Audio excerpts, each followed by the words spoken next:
La Voz del Derecho presenta Panorama Económico. Los hechos, las cifras, las medidas oficiales, el sistema cambiario, monetario y crediticio. Dirige y conduce Luis Alberto Ávila.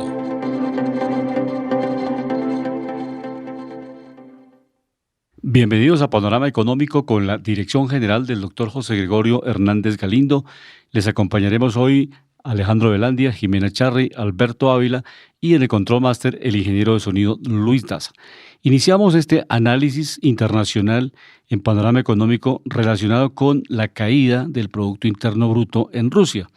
Las proyecciones que tenía Rusia sin la guerra era que podría crecer el 15% del PIB. Esa era la proyección que se tenía si no estuviera Rusia en este conflicto armado, que es absurdo desde todo punto de vista. No se trata de calificar quién es el responsable.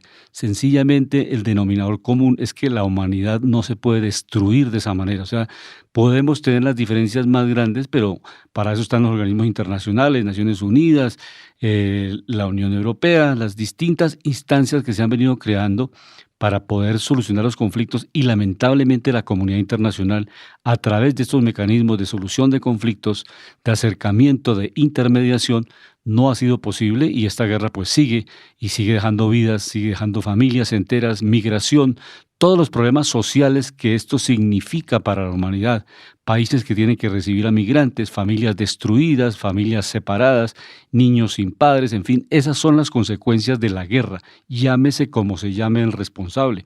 Lo importante es que la sociedad como tal está en un proceso de involución. Entonces Rusia básicamente lo que se está denotando es que solamente estará creciendo en el tercer trimestre, registró un crecimiento del 4%, una caída del 4% exactamente. Entonces si tenían esa proyección de 15%, ¿dónde vamos? O sea, solamente en el tercer trimestre registró esa caída del 4%. Entonces, básicamente es involucionar la situación económica, porque naturalmente un país cualquiera que sea, de centro, de derecha, de izquierda, de lo que quiera, de la orientación política que sea, se encuentra en una guerra, lo único que hace es gastar, llevar los recursos de la educación, de la salud, de la infraestructura, en lugar de construir más vías, más puentes, más escuelas, más hospitales, mejorar la calidad de vida de la gente, lo que está es destruyendo la vida de la gente.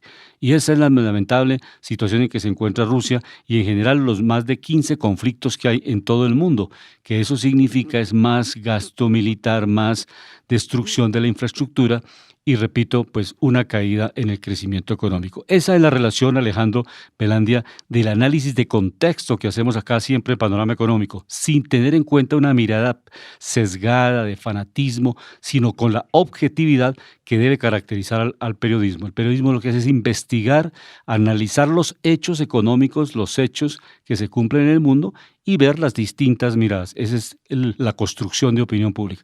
Y en este campo internacional, sigamos, Alejandro, cómo se están comportando los indicadores, porque desde luego este fenómeno, esta guerra, pues ha cambiado todo el panorama internacional, escasez de alimentos, incremento del precio del petróleo, y este es uno de los elementos fundamentales que explica por qué el mundo ha llegado a estos niveles de inflación, como en el caso del Reino Unido, que también está en un colapso y que ya declaró que entró en recesión económica. Sí, muy buenas tardes a todos los oyentes de Panorama Económico.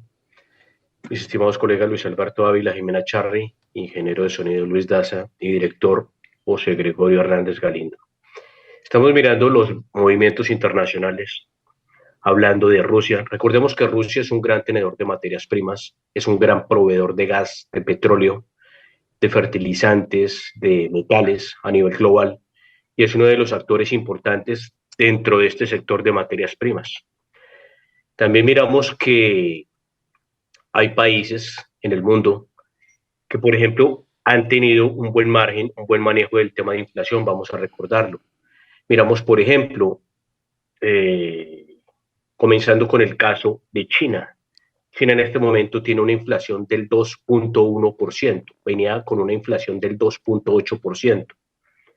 En el caso de Japón, recordemos que China es la segunda economía del mundo por Producto Interno Bruto. Japón, vemos que tiene su inflación estable, no tuvo, en el último cambio, no tuvo variación y siguió en el 3%. En el caso de Arabia Saudita, viene cediendo también la inflación, venía del 3.1%, está en el 3%. Entonces, estos son los países que vienen con mucho juicio a nivel global. Hay una noticia muy importante, se dice que Arabia Saudita es un posible candidato para entrar al grupo BRICS. Recordemos que el grupo BRICS está compuesto por Brasil, Rusia, India, China y Sudáfrica. Porque pues recordemos que Arabia Saudita es el gran proveedor, gran exportador a nivel global de petróleo y gas. Entonces es un actor muy importante. Se deslindó de las políticas de Joe Biden y precisamente saben lo importante que son ellos a nivel global y saben lo importante que serían en este nuevo bloque. Recordemos que este nuevo bloque pues maneja gran parte de la economía global, son de las economías emergentes. Recordemos que China, India, en este momento ya sobrepasando a la China, viene con un crecimiento considerable a nivel de economía. Y recordemos también que pues India y China son de los países más poblados del mundo. Entonces, lo que se ve a nivel general es que este grupo económico puede generar las nuevas políticas globales en donde se pueden venir esos enfrentamientos de bloques económicos. Y mirando materias primas importantes, vemos al WTI, en el caso del petróleo, que es de referencia para muchos países. Vemos hoy una caída fuerte de 4.32%, cerrando en un valor de los 81 dólares con 89 centavos. Y en el caso del Brent, con un cierre de 89 dólares con 89 centavos. En el caso de refugio, materias primas como el oro, lo vemos cerrando en los 1.763 dólares por onza, cayendo levemente el 0.71%. Y hablando, haciendo un resumen de lo que está pasando a nivel global con el tema de economías, vemos que hay unas economías, como lo decía, no se han desordenado en su inflación. El último dato de los Estados Unidos, la revisión fue positiva. El último dato de inflación venía del 8.2 y el actualizado está en el 7.7%. La inflación viene cediendo en los Estados Unidos. Esta es una buena noticia no solo para los norteamericanos, sino para el planeta entero. Es una buena noticia porque pues obviamente tiende a estabilizar más los indicadores de la economía y también la subida del dólar. Más adelante les hablaremos en panorama nacional todo el movimiento con tema de dólar y las implicaciones que esto tiene para la economía de Colombia. Jimena, desde Los Ángeles, en California, bienvenida a Panorama Económico. ¿Cómo ha estado, Jimena? Muy buenas tardes para nuestros queridos oyentes de Panorama Económico.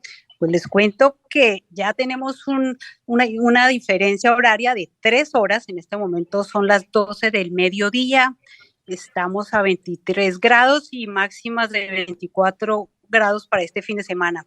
Pues, doctor, les cuento una noticia bien importante que hemos estado registrando durante varios programas, y es que este martes un juez federal bloqueó el título 42. Recordemos que el título 42 es una orden de salud pública creada el 20 de marzo del 2020 a raíz de la pandemia del COVID-19, que fue emitida por los CDC, que son el Centro para el Control y la Prevención de las Enfermedades, cuyo objetivo primordial era detener la propagación del COVID-19. Esta orden permitió a las autoridades de la Oficina de Aduanas y Protección de Fronteras expulsar en corto plazo a los migrantes en las fronteras terrestres de Estados Unidos con México. Y este título 42 les cuento que prohíbe el ingreso al país a ciertas personas que pudieran representar un riesgo para la salud o por las restricciones de viaje previamente anunciadas o por haber ingresado ilegalmente al país. Esto pues con el fin de eludir las medidas de detección médica según la Oficina de Aduanas y Protección de Fronteras. Bajo el título 42 se han enviado de vuelta a México o a su país de origen alrededor de 1,7 millones de migrantes. Estos datos fueron recopilados desde marzo del 2020 a abril del 2022. Recordemos que a inicios de abril de este año los CDC anunciaron que ya no era necesaria esta medida dado que las actuales condiciones de salud pública en cuanto a número de contagios habían disminuido notablemente. Por ello estaba programado finalizar el 23 de mayo esta medida. De modo que en abril, un juez federal en Luisiana anunció que planeaba bloquear temporalmente esta medida. Y este martes, 15 de noviembre, en Washington, el juez del distrito, Everett Sullivan, bloqueó el título 42 argumentando que esta orden era arbitraria y caprichosa en cuanto a la violación de la ley de procedimiento administrativo, a lo cual pues se ha iniciado un debate sobre si el gobierno está preparado para terminar con esta medida y su aplicación, y si los funcionarios están preparados, funcionarios de inmigración están preparados para manejar la afluencia de inmigrantes en la frontera, ya que no se han dado a conocer mayores detalles de cómo se va a manejar esta medida. De levantarse la orden en lo referente a cómo se procede a los inmigrantes, lo que se especula es que esta será tal como se realizaba antes del 20 de abril. Recordemos, 20 de abril de 2020, recordemos a nuestros oyentes que los migrantes que estaban en las fronteras, que cruzaban la frontera ilegalmente, eran expulsados del país, de Estados Unidos, detenidos o liberados en Estados Unidos, mientras sus casos eran llevados a las cortes de inmigración. Entonces vamos a estar muy atentos a esta noticia. Otra noticia importante, doctor, anuncios de la Embajada de Estados Unidos, es que hay 2 nuevas visas de trabajo para colombianos que puedan trabajar acá en Estados Unidos a partir del 2023. Son 2 visas, la H2A y la H2B. Esto será para trabajos temporales en sectores agrarios, sectores de hotelería, turismo, construcción y la industria de servicios.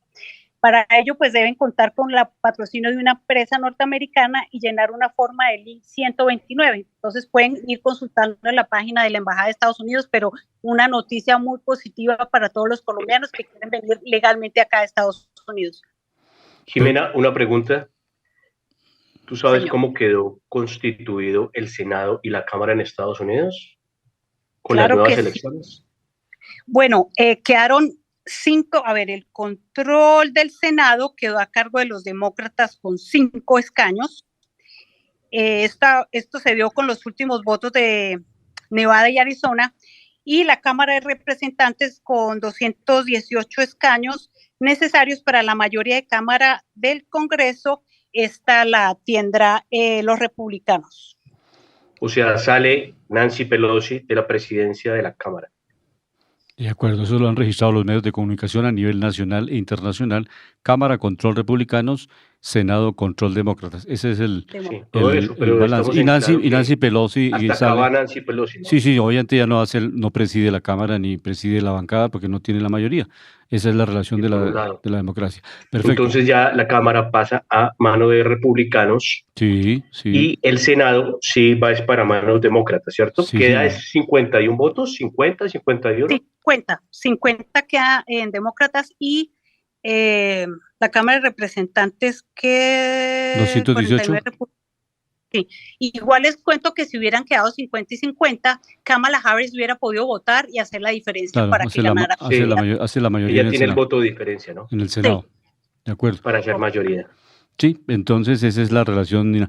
Hay una noticia económica que es interesante, que es la relacionada con la organización o la OPEP, exactamente, que ha decidido pues mantener su oferta y pues controlarla para evitar una caída del precio del barril del petróleo. Sabemos que China pues está en unos confinamientos y que eso ha caído en alguna medida la demanda por este país de algunos insumos, en el caso del petróleo. Entonces la OPEP ha mantenido de manera muy programada, muy planificada, la oferta de esos 99 millones de barriles diarios para que no se pase y no se obtenga una sobreoferta y pues obviamente afecte los precios del petróleo. Esos son los elementos y los mecanismos que Esto es de lo que se habla de la OPEP Plus, ¿no? Sí, señor. Que recordemos que es el grupo de la OPEP más Rusia y otros, ¿no? Es correcto. Entonces ellos han venido trabajando esta situación de las reservas y puede pues obviamente reponerse, depende de la profundidad del recorte de producción que la OPEP pueda hacer y pues desde luego la reacción de la demanda mundial, porque si naturalmente China, que es uno de los grandes compradores de materias primas en el mundo, todavía está en confinamientos y todavía tiene un plan de COVID-0, pues obviamente no tiene la capacidad de demanda como estaba en épocas normales, antes de pandemia. Entonces, China es un elefante que todavía no ha despertado de la pandemia integralmente como los otros países, que es el gran problema que hay.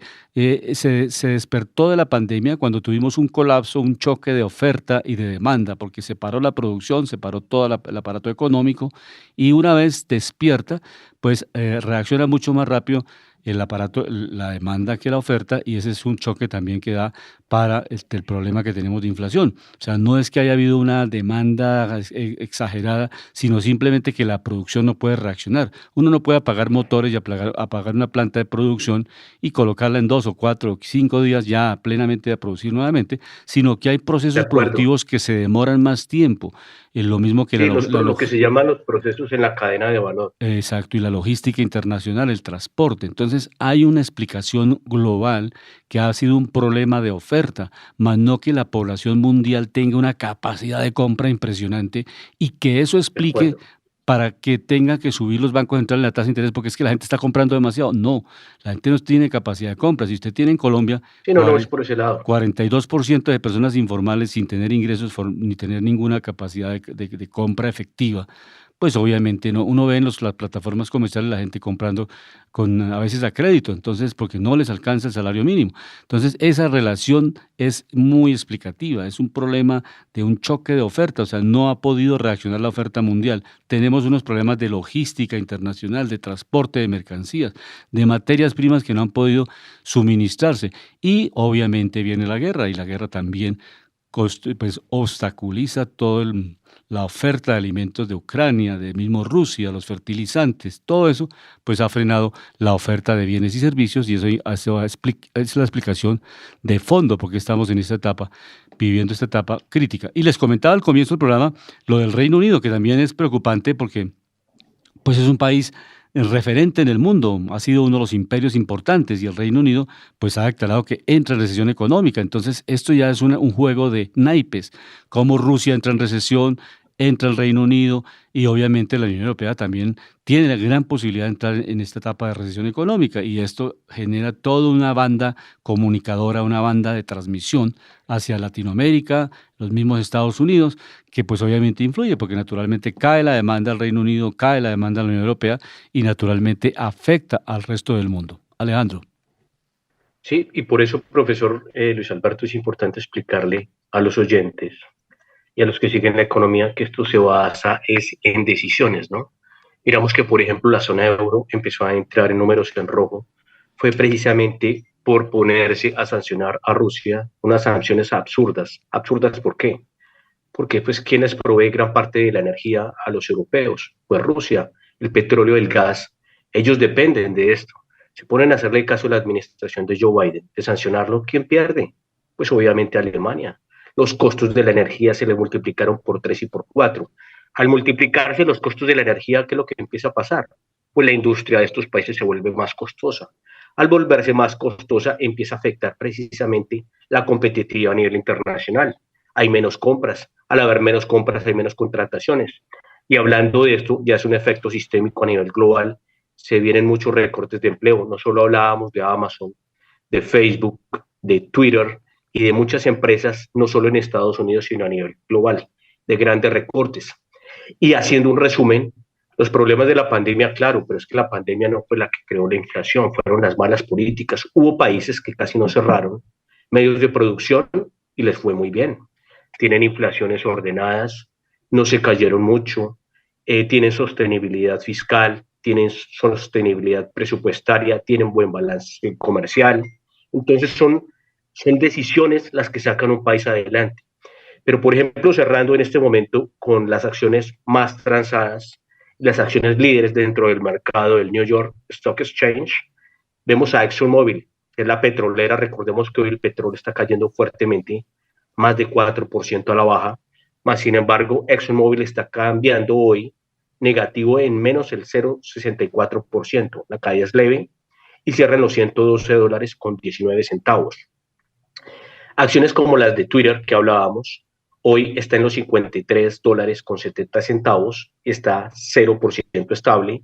En el caso de Facebook, que es Meta en el mercado, con el mnemotécnico, hoy está cayendo menos el 2.06%. Recordemos que Facebook es una de las acciones que más se ha caído en el mercado. Dicen que Mark Zuckerberg, debido a esta caída, ha perdido alrededor del 70% de su fortuna. Y hoy cierra su acción de Facebook en los $110 con 90 centavos. En el caso de acciones muy fuertes a nivel global por capitalización de mercado, vemos a Apple. Apple hoy sube levemente el 0,76% y cierra en los 149 centavos. Esta es una de las grandes acciones más atractivas a nivel de mercado global.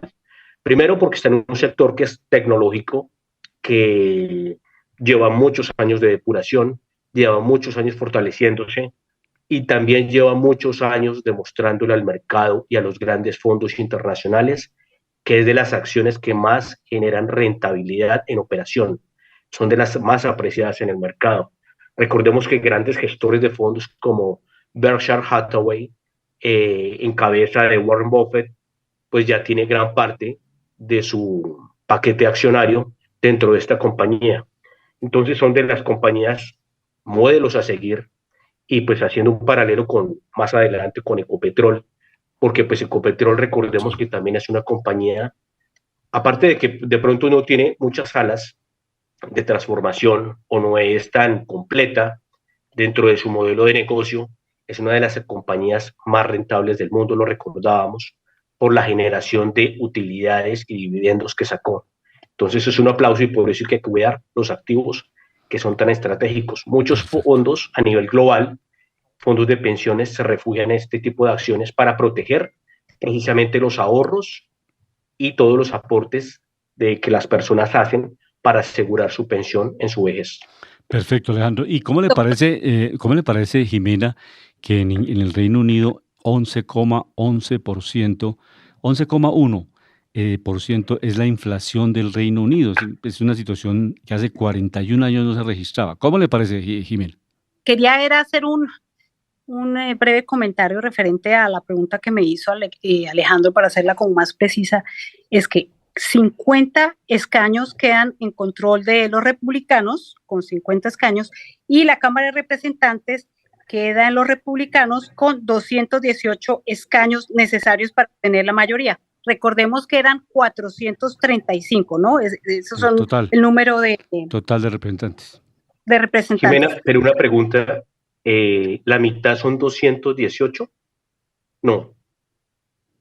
Lo mínimo pues, que se necesita para tener control son 435, 238 es la mitad, más uno. Uh-huh. Sí, quedó sí. Pero había un número clave que era lo que dice Jimena, que era el 218, pero lo que queríamos de pronto saber de momento era el resultado final, ¿no? ¿Cómo había quedado? De hoy recordemos que falta la votación en Georgia, que se sabrá el 6 de diciembre, ¿no? Que hay una segunda vuelta. Ronda, pero hasta hoy esos son los datos oficiales. Doctor, algo muy importante que no podemos dejar de pasar de en alto es la cumbre de Bali que se celebró, del G20, que se celebró 15-16 de noviembre, y algo importante que mencionaron, y esto referente a lo que hablábamos al inicio del programa, es que los líderes del G20 en su inicio en la cumbre de Bali condenaron la invasión rusa a Ucrania. La guerra, dicen ellos, que ha sido de los temas centrales de la agenda de esta cumbre. Entonces, desde luego, una noticia pues bastante fuerte, y es un llamado para que se detenga esta guerra de Rusia contra Ucrania, porque desde luego esto ha afectado los mercados, la economía, los empleos, y fuera de eso, de todas las muertes que se han originado por una guerra realmente absurda, doctor. Y haciendo un viraje, el ranking que viene sucediendo, sí, Alejandro, muy positivo. Adelante, Alejandro. En América, Brasil sigue bajando la inflación. Estaba el último dato 7.17%, último dato actualizado 6.47%. Recordemos que tiene su tasa por parte del Banco Central de Brasil en el 13.75%, pero vemos que mes a mes ha venido cediendo la inflación en Brasil. Qué buena noticia. Se mejora la oferta de bienes y servicios. La economía. Sí, exacto. Recordemos, 6.47% el último dato de inflación. Perfecto. Otros países de América importante. En los datos vemos a Paraguay, la última registrada también viene bajando viene bajando 8.1, en el caso de México 8.41, Guatemala sigue alta 9.7, pero países que la tienen más baja, miramos por ejemplo el caso de Panamá 1.93% y Bolivia 2.89%. En el caso de Colombia, recordemos, ya está en el 12.22%. Este, en cambio de disminuir, viene ascendiendo. Recordemos que la anterior estaba en el 11.44%. Perfecto, sí, esas son las cifras básicas, pero ojalá en Estados Unidos baje más la inflación. Eso nos ayuda también para que América Latina también bajemos la inflación y empecemos a controlarla sistemáticamente. Pero hay unos elementos de análisis bien interesante. En el ranking de fondos soberanos, el caso de Noruega, China, Singapur, lideran los primeros puestos en este tipo de fondos soberanos. Existen 70 países que han constituido este tipo de fondos, de instrumentos, son instrumentos financieros, sobre un total de 10.000 millones de dólares en activos. Esto pues bajo las últimas administraciones. Esto me parece importante porque estos fondos soberanos, lo hemos hablado aquí en algunas oportunidades en La Voz del Derecho, lo que permite es que estos países tengan unas reservas para los pensionados, tengan unas reservas importantes para invertir en la salud. Esto es clave. Lo que estaba planteando el ministro Campo aquí en Colombia, si hay un sobreprecio, si hay unas ganancias extraordinarias de algún sector, como pasó en la bonanza cafetera, se estableció en su momento en la reforma tributaria de esa época, la bonanza cafetera de Alfonso López Nikelsen, se estableció una sobretasa porque los cafeteros dijeron, bueno, vamos a aportarle a Colombia, así como tenemos una época de superávit, de bonanza, vamos a una partecita, vamos a darla al Fisco Nacional.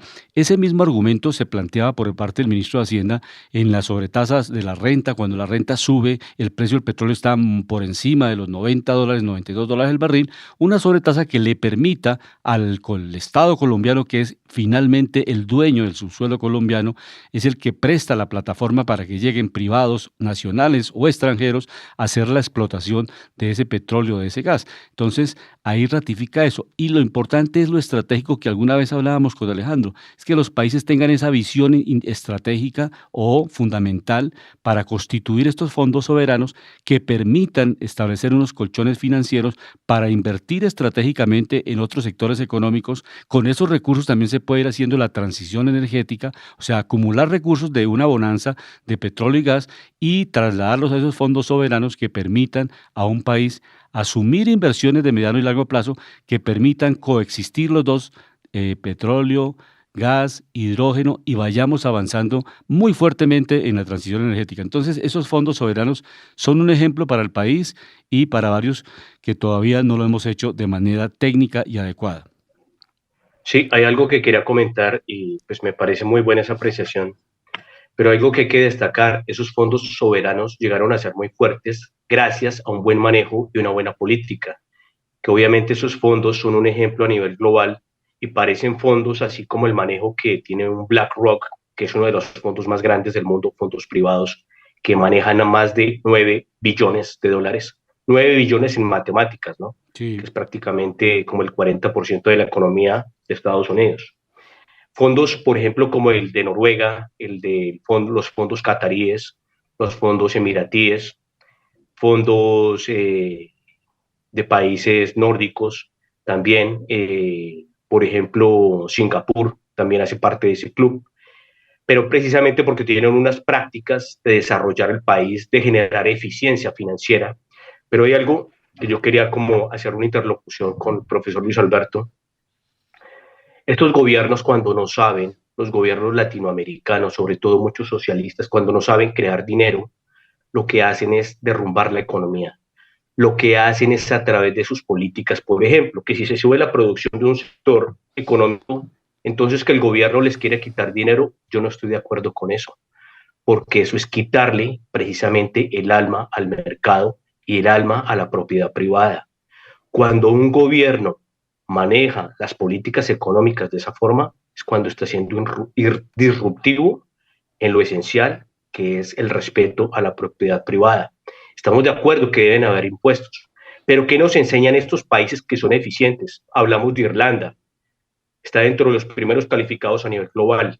Singapur, países que tienen los impuestos de renta más bajos, atraen mucha inversión extranjera castigan mucho el tema de corrupción, cuidan mucho los dineros públicos y precisamente generan modelos y sistemas efectivos. ¿Qué nos pasa en Colombia? Y creo que ya podemos tratar panorama nacional. ¿Qué es lo que pasa con Colombia? Colombia es un país pobre. Colombia es un país que no tiene excedentes. Colombia es un país con déficit. Déficit en cuenta corriente, déficit presupuestal, déficit balanza comercial. Bueno, tiene muchos indicadores en rojo. ¿Qué es lo que pasa? Si Colombia, en cabeza del presidente Gustavo Petro, quiere y piensa ponerse a repartir, primero lo que no es de él, lo que no le corresponde y lo que trae desincentivo a la inversión y a la propiedad privada, pues el país va a entrar en números rojos. Ya está estando en números rojos, pero se va a agravar, porque es que la gente no invierte en un país para quedarse pobre. La gente no invierte en negocios para quedarse sin dinero. Y es bonito, sí, lo de ayudar a, por ejemplo, los 3 millones de adultos mayores que no tienen cómo vivir con los 500.000 pesos. Pero si ese dinero lo van a sacar de otras personas que están aportando y va a afectar su viabilidad futura, pues no es un buen dictado, porque hay que recordar algo dentro de las ciencias económicas. La inversión no es un gasto, la inversión es un capital recurso que se usa semilla para sembrar un activo y sobre ese activo generar unas rentas y unas ganancias. Pero este gobierno está dando los tintes inapropiados precisamente para que el país crezca y precisamente el país, no sé si el profesor Luis Alberto tiene los datos, ya tiene la provisión de que va a tener una desaceleración muy fuerte el próximo año. Puede ser tan fuerte que no quedemos con bajo crecimiento, sino que podamos entrar en recesión. ¿Qué recesión? De crecimiento de la economía con respecto al año anterior. Entonces es bueno, ya que estamos en panorama económico, tratar este tema, explicárselo a las personas, porque es que ¿qué se casó en la reforma tributaria? Se incrementaron los impuestos a los dividendos, se incrementó el impuesto a las ganancias ocasionales. ¿Eso qué quiere decir? Pues que están castigando la generación de valor. Y los países que castigan la generación de valor sacan corriendo precisamente la inversión y el ahorro.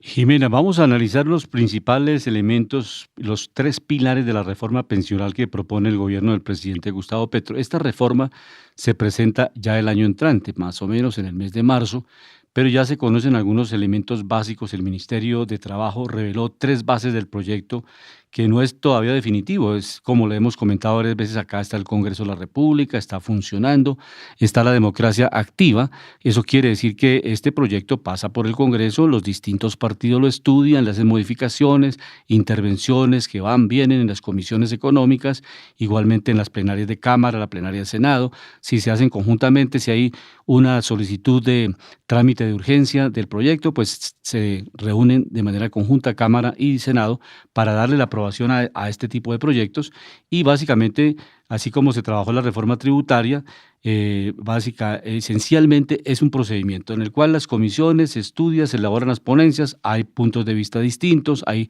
cambios que puede hacer, en este caso va a liderar este proceso el Ministerio de Trabajo y con la reforma pensional pues obviamente se dejará de recibir un flujo anual de más o menos 1,15,7 billones, es básicamente. Ayer se hizo en la instalación de la Subcomisión de Reforma Pensional, el viceministro encargado de Empleo y Pensiones, Juan Carlos Hernández, presentó las bases de la reforma integral al sistema de protección a la vejez, basada en la propuesta que ha venido planteando el presidente en su momento candidato, la reforma en la cual 4 pilares, o sea, hasta 4 salarios mínimos se estará cotizando a Colpensiones. Hacia atrás, ese stock que tienen los fondos de pensiones es inamovible, eso lo sigue manejando los fondos de pensiones privados, pero hacia adelante, una vez se apruebe esa reforma, eso es lo que plantea el proyecto de ley, pues obviamente esos recursos ingresarán a Colpensiones, porque actualmente el 80%... Profesor, una pregunta. El 80%... O sea, que se va a descapitalizar desde ahora los fondos de pensiones tradicionales. O sea, ese dinero ya no se va a seguir enviando a los tradicionales fondos donde la gente estaba cotizando en la masa. Esa es la propuesta del proyecto de reforma pensional. Actualmente, pues obviamente sigue todo como está, pero el proyecto lo tiene eso. Vamos a ver, hay senadores, hay representantes que han planteado que no sean 4 pilares, sino sean 2 pilares, o sea, hasta 2 salarios mínimos, que creen más prudente que sean 2 salarios mínimos para fortalecer a Colpensiones que necesita, porque básicamente ahorita Colpensiones está pagando el 80% de los pensionados y pues desde luego no, el caso inverso, el 80% de los cotizantes los tienen los fondos privados y el 20% lo tiene Colpensiones. Entonces tiene una relación muy asimétrica frente al mercado.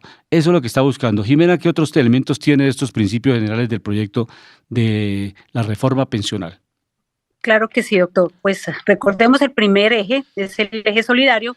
Esto será con una renta básica correspondiente a medio salario mínimo legal vigente, con el que se busca cobijar a aquellas personas que no alcanzan a tener una pensión. El pilar número 2 es el contributivo, que será para las personas que devengan hasta 4 salarios mínimos y harán sus aportes obligatorios al régimen de prima media administrados por Colpensiones. Y el tercero será para aquellas personas que tienen ingresos por encima de los 4 salarios mínimos legales vigentes, que hacen aportes adicionales al régimen de ahorro individual de las administradoras de fondos de pensiones y de cesantías AFP. Exacto. Y la ministra ha venido planteando, la ministra de Trabajo, Gloria Inés Ramírez, dice que es una reforma estructural, no es una reforma paramétrica. Lo que estamos buscando es cómo generar mayor cobertura para que todos los adultos mayores que hoy están por fuera de la posibilidad de tener una vejez digna tengan unos elementos que les permitan, a través del apoyo del Estado, liberar sus recursos y así potenciar una vejez con dignidad y que no vivan de la caridad pública, de la mendicidad. Entonces, ese es, dijéramos, un elemento de justicia social que está sustentando la ministra de Trabajo, Gloria Inés Ramírez. Ese es básicamente, más adelante, pues ya hemos estado en contacto para invitar acá a los senadores y a los representantes que van a estar trabajando este proyecto, estudiando el proyecto en el Congreso para tener las opiniones realmente, pero obviamente esta es la propuesta que está ya circulando, pero que todavía no se ha presentado al Congreso. Hasta el año entrante se presentará al Congreso y sobre esa es que se va a debatir en el Congreso qué elementos se aprueban, qué elementos se reforman o qué elementos se mantienen como tal cual como los presenta el gobierno. Alejandro. Profesor Luis Alberto, una pregunta. Primero, hay un déficit muy grande en el tema de las pensiones por parte del fondo del Estado, que es Colpensiones, que dice que son 40 billones por año, ¿no? Sí, señor. Esa es una. Sí, señor. Entonces yo no entiendo por qué la ministra y su equipo económico no se han puesto a hablar de la revisión de las megapensiones del Estado. O sea, pensiones donde el Estado tiene que hacer el gran aporte, donde estas megapensiones, los que reciben estos dineros no fueron grandes aportantes, más sin embargo el Estado tiene que sacar grandes sumas de dinero para soportar estas megapensiones. No se han hecho planteamientos sobre esto dentro de esto que se está dialogando, ¿no? No, en el proyecto de pensiones no está, pero en la reforma tributaria estaba previsto que esas pensiones que no cotizaron durante toda la vida laboral con esos ingresos tan altos, sino que lo hicieron al final, el caso de congresistas, y por eso se presume en la opinión pública que ha dado ese sabor de que ese impuesto a las pensiones altas no se pasó porque los congresistas que han sido beneficiados o sus parientes o sus familiares no permitieron que el Estado recuperara, como dice Alejandro, parte de esos recursos que no eran justos que lo recibieran porque nunca cotizaron ese nivel de ingresos porque no tenían un salario alto y no podían cotizar, sino al final de la carrera laboral entraban a ser senadores o representantes o magistrados o algún cargo importante a nivel nacional en los regímenes excepcionales y recibieron unos ingresos extraordinarios que les permite sacar u obtener una pensión que no estaba sustentada en cotizaciones durante toda la vida laboral. Esa es la injusticia y todos los colombianos pagamos. Eso es lo que trae un hueco fiscal tan grande. Dicen que son 40 billones de pesos en un año, ¿no? Sí, porque estamos a los Robin Hood, subsidiando de todo el presupuesto nacional unos privilegios que tienen unos pocos colombianos, no más de 26.000 personas que tienen esos privilegios de unas pensiones muy altas para las cuales nunca cotizaron, pero lamentablemente en el Congreso no pasó ese artículo de la reforma. Profesor Luis Alberto, ¿son 26.000 personas? Sí, ese es un dato que entregó el ministro de Hacienda en su momento en el debate de la reforma tributaria, que era un grupo muy pequeño a los cuales se les iba a decir con justicia tributaria, ustedes tienen que devolverle parte de lo que el Estado les está pagando subsidiado, porque nunca cotizaron en ese nivel de salario. Nunca cotizaron, o sea, nunca se ganaron eso. Nunca tuvieron el legítimo y nunca derecho. Hicieron precisamente esos ahorros como les toca precisamente a la mayoría de cuando los las personas cotizan a los fondos privados de pensiones, ¿no? Es que obviamente se pensionan es sobre su ahorro, que se vuelve su bono pensional, ¿no? Estamos de acuerdo. Entonces, esa es la simetría que se presenta. No sé si Jimena tenga algunos elementos adicionales del proyecto de reforma, pero básicamente ahí va el proceso. Pues naturalmente se nos está acabando el año, estamos ya a finales de noviembre, diciembre, pues ya se terminan las sesiones del Congreso y este proyecto va a ser radicado en el mes de marzo. Pero sin embargo, pues ya la ministra ha enviado a los medios de comunicación y pues repito, trataremos de conectar a los senadores o representantes de las comisiones económicas para que ellos sustenten los pros y los contras de este proyecto de reforma pensional. Hay firmas de consultoría que han venido planteando la necesidad inclusive de subir la edad de pensión, o sea, que está en 57 para mujeres, 62 para hombres, y que se subiera porque pues la calidad de vida y la proyección se ha venido incrementando, que la gente está durando más tiempo y que eso es una carga muy fuerte para el Estado y para todo el sistema pensional que tengan pues la edad actual para pensionarse. Pero es un debate muy de fondo porque las asociaciones de pensionados pues obviamente no permiten esto. Es muy distinto un trabajo de oficina a un trabajo en una planta productora en altos hornos o altas temperaturas o trabajos que son demasiado difíciles que obviamente deterioran más rápido la salud que un trabajo que no tiene mayor compromiso físico. Entonces, esa diferencia no es fácil manejarla. Esperamos que el Congreso es en la última palabra, definen cómo va a quedar este proyecto de reforma pensional. Sí, hay algo que yo quería hacer un aporte, que si este gobierno de verdad habla de lo justo y lo social, empiece por quitar esta corrupción, porque esto es corrupción. Esto no se le puede decir de otra forma, porque esto es corrupción. Y corrupción de la forma más descarada. Me parece que esto es una falta de respeto con todos los colombianos. ¿Cómo es posible que hay personas pensionándose con dineros de los impuestos 10, 15, 20, 25, 30 y 40 y hasta más millones de pesos? Y de verdad el gobierno de Gustavo Petro pues tenga transparencia con las personas y como economista también tenga algo de coherencia. Obviamente es el presidente de Colombia, su puesto merece respeto, pero su puesto también merece una dignidad para volver de Colombia un país próspero, un país donde haya emprendimiento con el tema de los números, donde no se castigue la generación de inversión, el ahorro, los dividendos, donde no se le premia al que no hace nada y se le castiga al que hace mucho. Ese no es el dictado. Y si uno quiere de verdad un país desarrollado, cree las condiciones para que nos volvamos competitivos. Que consumir en Colombia sea barato, que producir en Colombia sea barato, que haya incentivo al ahorro, a las inversiones, que haya incentivo precisamente a invertir en el mercado de valores que son las empresas que son las que producen en Colombia. Miremos, y Jimena lo puede decir que está en Estados Unidos. Estados Unidos tiene un mercado de capitales muy activo. Allá todos dependen del aparato productivo. Estados Unidos es una economía de mercado. Entonces, es bonito hablar de lo social, pero de lo social no para que todos se vuelvan pobres, ¿sí? No que todos, hablando de la igualdad, para que todos se vuelvan pobres, porque es que Colombia es un país pobre, ¿sí? La gente rica en Colombia es muy poquita. Y también si se va a sacar a la poquita gente que tiene el capital, pues ¿quién va a ver y cuál es la concentración de capital? Y hay otra cosa. Recordemos que hay inversionistas menores, medianos y mayores. Una persona que tiene ahorros puede entrar al mercado de capitales a comprar acciones. Pero si cuando le van a entregar sus dividendos, le van a decir, bueno, ya no le vamos a quitar el 10, sino el 15 o el 20% de sus dividendos, ¿cuánto le va a quedar de rentas? Contando sumado la inflación que tiene Colombia.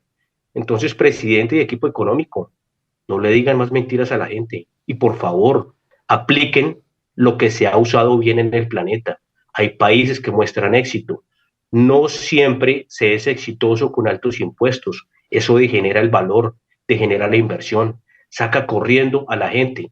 y hace 8 días que precisamente estuvimos en Cartagena cubriendo el evento de Colfecar. Ellos son los actores del sector, por ejemplo, los sectores de la carga, que son los que mueven las mercancías, que son los que mueven el empleo. Ellos son los que se la juegan todo el tiempo, los actores económicos, los que dependen de los insumos, los que dependen de muchas cosas. Entonces, presidente, así como la gente votó por usted, usted tiene la responsabilidad de sacar al país adelante. Y no son solo a sus afiliados, es a todo el país. Y a los empleados públicos, que de verdad tienen unos beneficios desmesurados, tengan conciencia y hagamos un llamado también a la gente a que les hagan revisión política, porque ellos no se pueden imponer sus condiciones con dineros que son ajenos. Esto es algo muy importante que decirlo. De acuerdo. Mire, tenemos un análisis interesante en Panorama Económico que hace referencia a las matrículas para el año 2023 en las universidades privadas, que van a subir por encima, en algunos casos, del 13%, y pues ya lo han anunciado distintos sectores. Ya hay manifestaciones en Bogotá de la Universidad Javeriana, por ejemplo, medicina caerá en 29 millones el semestre. Jimena, ¿cómo le parece? Entonces, vamos a escuchar la voz del padre Luis Felipe Gómez, rector de la Universidad Javeriana en la ciudad de Cali, que nos comenta básicamente cuáles son los argumentos. O sea, ellos tienen sus elementos técnicos por los cuales tienen que importar para laboratorios, elementos químicos, en fin, profesores que tienen ya un porcentaje alto, 75% entre maestrías y doctorados, que tienen que pagarles más por encima del promedio natural, unos salarios mucho más representativos, y esos costos laborales van a subir por encima también del 12,5, 13%, porque ese es el índice de precios al consumidor. Son los argumentos que ellos tienen. Su carga de gastos, la mayoría, el 70% de los gastos de las universidades privadas está en los gastos laborales con la planta profesoral. Entonces, esos son los argumentos. Escuchemos al padre Luis Felipe Gómez, rector de la Universidad Javeriana de Cali. Es decir, sabemos que el aumento de matrículas es alto con relación a qué, con relación a lo que veníamos nosotros subiendo antes cuando la inflación era muy pequeñita. Cuando la inflación era muy pequeñita nosotros sabíamos 2%, 3% o 4%, bueno, lo que fuera. Evidentemente este año, por la explosión tan grande que hemos tenido a nivel mundial de la inflación, pues nos jalonó el aumento fuertemente, porque si tú me preguntas un momento, ¿cuánto es el aumento de la Javeriana? 13.9. Uy, altísimo. Muy bien, vamos despacio.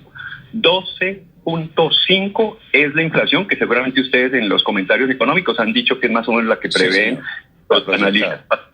Entonces tú dices, cuénteme ese 1.4, ¿a qué se debe? Cuénteme. Entonces yo sí le respondo. De la inflación yo creo que todos lo entendemos. Yo tengo que pagar mis salarios a los profesores, más del 74% del gasto total de la universidad va destinado a el personal, a las personas, pues. Y entonces, ¿qué pasa? La inflación a mí me toca darla. Ahí oí que en los Andes no habían aumentado. Nosotros en los últimos años hemos aumentado los salarios. El próximo año aumentaremos los salarios. El 1.4 adicional, ¿a qué se debe? Al escalafón de los profesores. Es que los profesores no solamente se les da lo de la inflación anual, sino que también tienen su escalafón. Y dentro de cada una de estas peldaños hay lo que nosotros llamamos puntos intermedios. Es decir, ellos pueden ir creciendo dentro de la misma categoría según qué, su producción intelectual, etcétera. Hay un Badumeco pues, de producción intelectual para ellos. Entonces, ¿qué es lo que pasa? Que esto es muy importante que lo pongamos en contexto en eso. En las universidades, desde que nos metimos todos en serio por la calidad que nos ha tocado hacer, mejorarle el cuerpo docente. Imagínate, cuando yo era decano de Ciencias Económicas y Administrativas, hace 15 años, teníamos 4 profesores con doctorado, 3.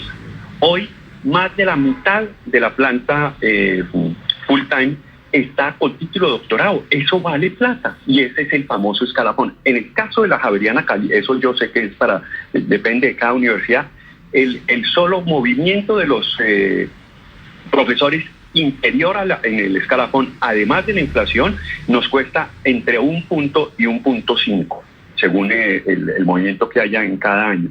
Entonces ahí tenemos fuertemente la respuesta. ¿Para qué es ese 1.4 adicional? Para el pago del escalafón, para el pago de todo lo que hacemos importado. Dios bendito, ¿qué importamos nosotros? Una universidad tiene una serie de costos muy ligados a la tasa de cambio, las licencias de software, todos los computadores. ¿Cuántos computadores compró Javeriana Cali este año? Más de 250 computadores. Es decir, entendamos que la cuestión es de volumen. Las bases de datos de la biblioteca están atadas a la tasa representativa de mercado. Los reactivos de los laboratorios están atadas a la tasa representativa de mercado. Es decir, nosotros tenemos también un grupo de, un cúmulo de gastos que están atados al dólar. Este es el planteamiento del rector de la Universidad Javeriana en Cali, sustentando porque se va a subir el precio de las matrículas del semestre para el año entrante, pero es duro porque los estudiantes, imagínense, Jimena, sacar 30 millones por semestre para medicina en la Javeriana, 35 millones en los Andes para medicina, pues eso no lo tienen todos los padres de familia. Y la única, ¿qué porcentaje va a subir? La única, el 13,9%. 13,9% es el incremento de la Javeriana, y ya hay protestas acá en la ciudad de Bogotá, manifestaciones, se declararon asamblea permanente varias universidades, la Universidad de los Andes también está en asamblea permanente estudiando el tema, porque muchos estudiantes desertarán de la universidad privada y la pública no tiene los cupos suficientes para ofrecerla de manera inmediata a la universidad privada, decirle no, pásense a la universidad pública que es más económica, pero no hay cupos. Y Jimena iba a comentar. Sí, doctor, es que estos aumentos los pueden dar porque hay una figura que se llama la autonomía universitaria cuando estos programas son acreditados de alta calidad. No quiere decir eso, en pocas palabras quiere decir que no todas las universidades pueden hacer estas alzas mayores al 12,2% del IPC, sino las que son las que cuentan con alta calidad. Esto también aplica para los colegios y colegios públicos que incluso ya han estado manifestándose también en distintas redes diciendo que los costos que proyectados para el 2023 están por encima del 20%, y esto lo hacen, como lo digo anteriormente, bajo la autonomía universitaria o autonomía para esta alza de los costos. Entonces, sí, desde luego... En estos días hay una reunión, Jimena, en estos días hay una reunión del ministro de Educación, Alejandro Gaviria, con los rectores, creo que hoy están en reunión con los rectores de las universidades privadas, porque el ministro les dijo que podían incrementar el índice de precios del consumidor. O sea, si la inflación está en 12,6, 12,8, pues ese era el incremento. Pero como dice el rector de la Javeriana, pues lo van a incrementar un punto más arriba porque ellos tienen unos costos más altos para el caso de los profesores que tienen esos niveles de escalafón. O sea, que su incremento es mayor y pues obviamente tienen salarios muy especiales para este caso, cuando tienen doctorados, maestrías. Ese escalafón implica mayores costos para las universidades. Alejandro. Y también si sube el salario. Obviamente, sí. Yo pienso que el culpable acá y el que tiene la matriz de todo esto es el gobierno. Obviamente, pues si la inflación sube, pues ¿qué van a hacer los demás? Pues subir obviamente los costos de operación. Eso es normal, ¿no? Tratan de ajustarse precisamente al mercado. Entonces, ni los culpables ni son ni las universidades ni los sectores de producción, sino las centrales económicas del gobierno, empezando con el ministro de Hacienda, la política económica. Y el Banco de la República. Que es lo que hace que las cosas funcionen. El tema de buen manejo de inflación, lo que estamos hablando. Si por ese lado se están subiendo tanto los costos y hablamos de toda esa cantidad de millones, y a la gente le van a quitar más plata, profesor Luis Alberto y Jimena, en impuestos, ¿cuál es el dictado? Y el otro cosa, Alejandro, muy importante es que ya las familias no tienen muchos hijos. Ha caído en 35% la demanda, o sea que no hay muchos jóvenes. Las familias en este momento tienen más gatos, no más perritos y más gaticos, y no hay... Porque el costo de vida también está afectando, entre otras cosas, ¿no? Entonces la gente ya hace una proyección de un hijo a unos años, entonces dicen, esto está muy costoso. Entonces, lo que yo digo, si este gobierno está hablando de verdad de equidad social, hable de equidad, pero hacia el desarrollo y hacia administrar bien los dineros públicos. Y vamos a escuchar, porque no tiene presentación, profesor Luis Alberto, de que hagamos reforma tributaria de esa cantidad y que la casta política siga con esa sinvergüencería. No se le puede decir otra cosa. Vamos a escuchar ahora. Le gustaría a uno ser más polite en esto, no se puede. Esto es una falta de respeto y un abuso con la sociedad. Vamos a escuchar ahora a un empresario, Alejandro, vamos a escuchar a un empresario que esta semana le dieron una orden especial. En esos datos económicos, y lo está diciendo muy claro. Y hablando de esto, miramos otra vez el dólar superando la barrera de los 5.000 pesos hacia arriba. Sí. Gracias, eso sí se puede decir, gracias a las declaraciones del presidente y su gabinete, porque no es otra.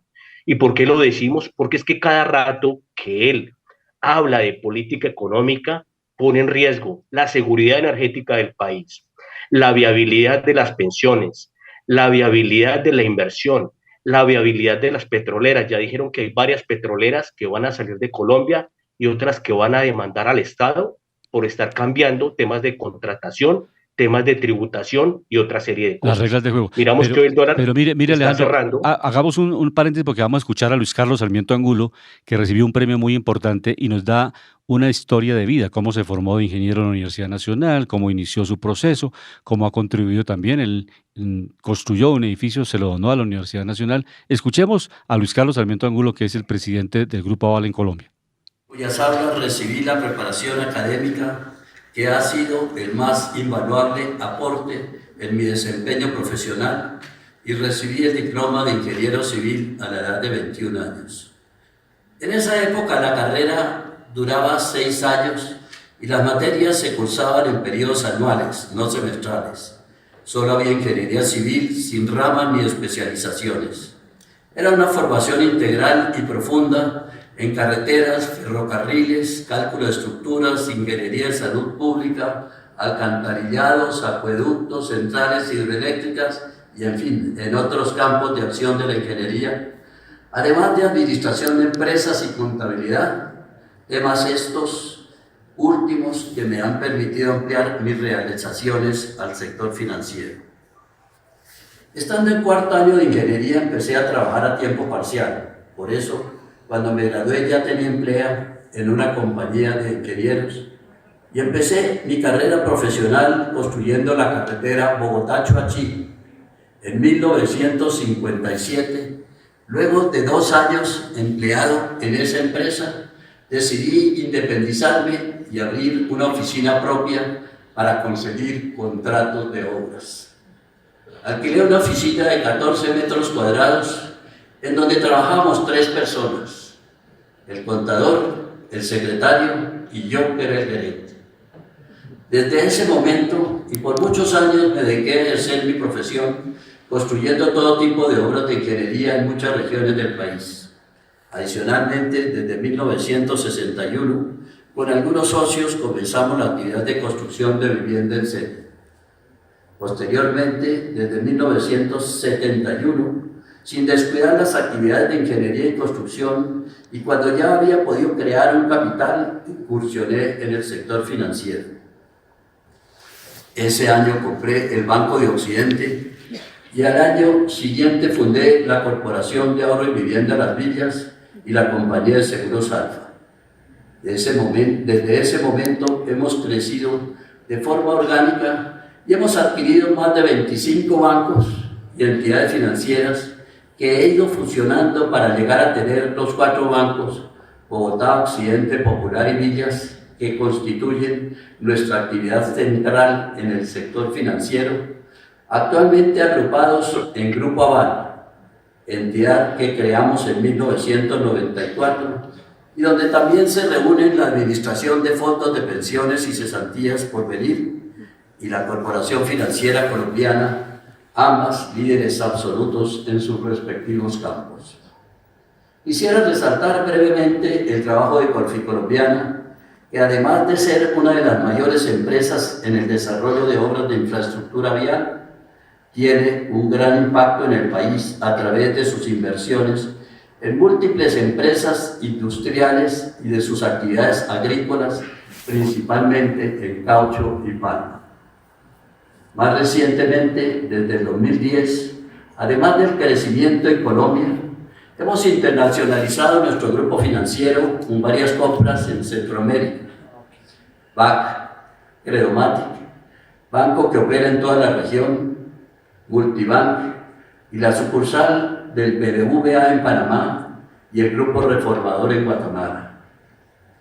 He consagrado mi vida a un trabajo permanente e intenso. Nuestros resultados a lo largo de estas más de 6 décadas han sido muy buenos, lo que nos permite contar actualmente con una sólida posición patrimonial. Somos grandes contribuyentes de impuestos nacionales y municipales en todo el país.